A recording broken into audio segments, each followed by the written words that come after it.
going to be making Sunken Pirate Ships. We're going to be using large paper for this. Large paper. So if you only have copy machine paper or small paper, you're going to want to take 2 pieces of it and tape it together on the back. Now, I'm going to recommend orienting your paper this way for today's project. So this is called portrait orientation. Portrait orientation. All right, so I'm going to recommend that you start at the bottom of your paper like this and put your hand at the bottom of your paper like that. And then this is going to be where you start a triangle. Triangle with the large bottom end like that. Long triangle that's going to become the shape of your ship. Okay? You want this space underneath so you can add different things to your picture. Once you have this simple triangle shape here, you can go back and refine the shape of your ship. So I've got a hole right here at the top and a slightly foreshortened shape for my ship. Like that. And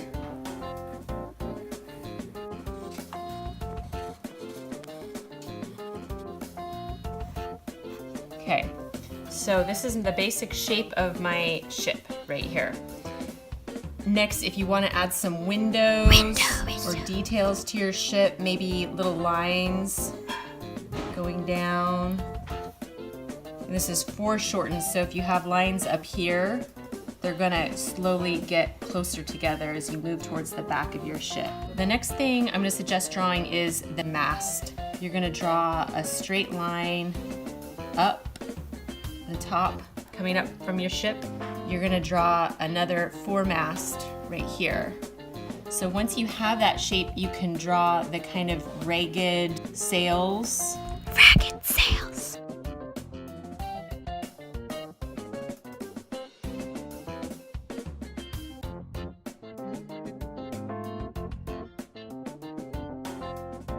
And a little sail at the top.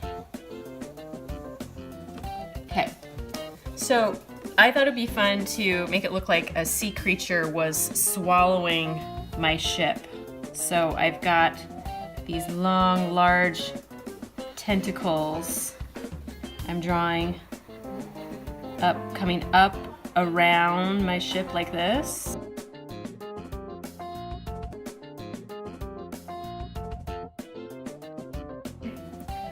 So now that I have my basic ship drawn, I'm gonna add some really fun details around my picture. So one detail that's great to have for a pirate ship is a sunken treasure. I do this by doing a box-like shape and then a slightly open lid. I can do little ovals inside are gonna be pieces of gold inside my treasure chest. Little keyhole there. And then my treasure chest has a hole in it. So there's actually gold, just a pile of it pouring out and outlining it. And then I'm gonna do little circles inside of it. Really basic skull is gonna be like a circle shape. Kind of a circle shape. And then it gets a little narrower at the bottom where the teeth would be. I'm gonna do a little open, like an upside down heart for the nose, and then 2 circles for eye sockets. A big rock that's got a starfish on it. Now behind my treasure chest, I'm gonna show you a method for drawing seaweed. If you just do one straight wavy line like that, you can do a bubble letter line, and then around it you can do wavy lines, and that's this seaweed. That's one way of doing seaweed.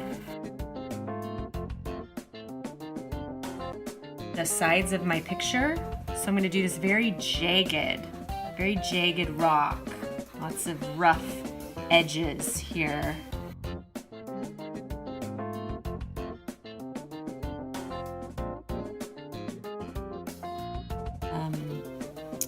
This is called a sea anemone.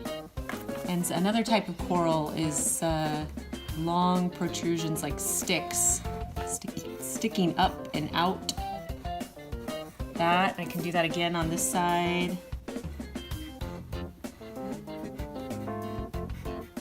This is like a tubular shaped coral. Another thing that's kind of fun is ropes on your ship.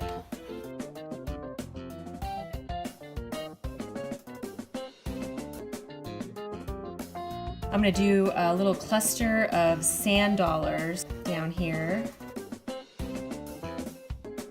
These are called sea anemones. I'm gonna start with a little circle and then do a bigger circle. And then I'm gonna do wavy lines like this all around it. Okay. Of a fish, I recommend starting with a round circle and then creating a little beak protruding. And then a little sticking out the end for the tail and then fanning out like that. And then for the fins, you can have one coming up across the top and then another one on the bottom. Do an eye, and you can make little lines. That's another type of coral, just a circle with a bunch of little circles inside of it. And your picture is looking like we're looking up at the surface of the water. So if you do sun rays coming down, fanning across your page like that, it really creates a neat look. Now, I strongly suggest trying to draw at least a couple hammerhead sharks in your picture. So it looks really neat. It looks like you're looking up at them and they're kind of ominously hovering over. So do that by doing a line like this, kind of like a long, elongated oval, and then a hammer shape across the head like that, then like a triangle, and then a little bit of a tail at the end. Make sure there's a clear line going across the bottom of your picture that indicates where the ocean floor ends and the water begins. Anything that's meant to be white in your picture, you could use a white colored pencil or a white and tan crayon. So I've got a white crayon and a really light tan color crayon. I'm gonna color in my sails, and then I've got the boat. I would color in the boat just maybe different shades of brown. It's like a darker color.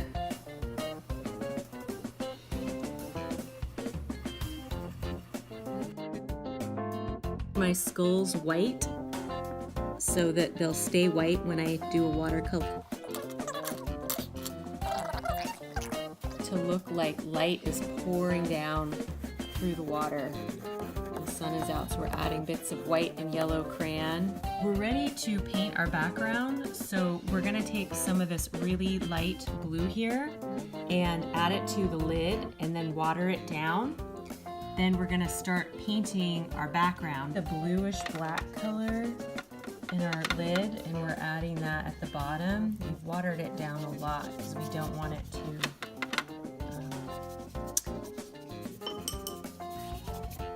Why can't it be too dark? because then you can't see the objects around it. It just obscures the details of the picture if it's too dark. That's why you have to add a little water to it.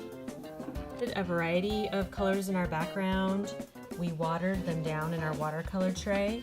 For the near the bottom of the seafloor, I used a blue with a little bit of black mixed into it, and then I watered it down. For our seafloor, we're doing bits of orange and brown.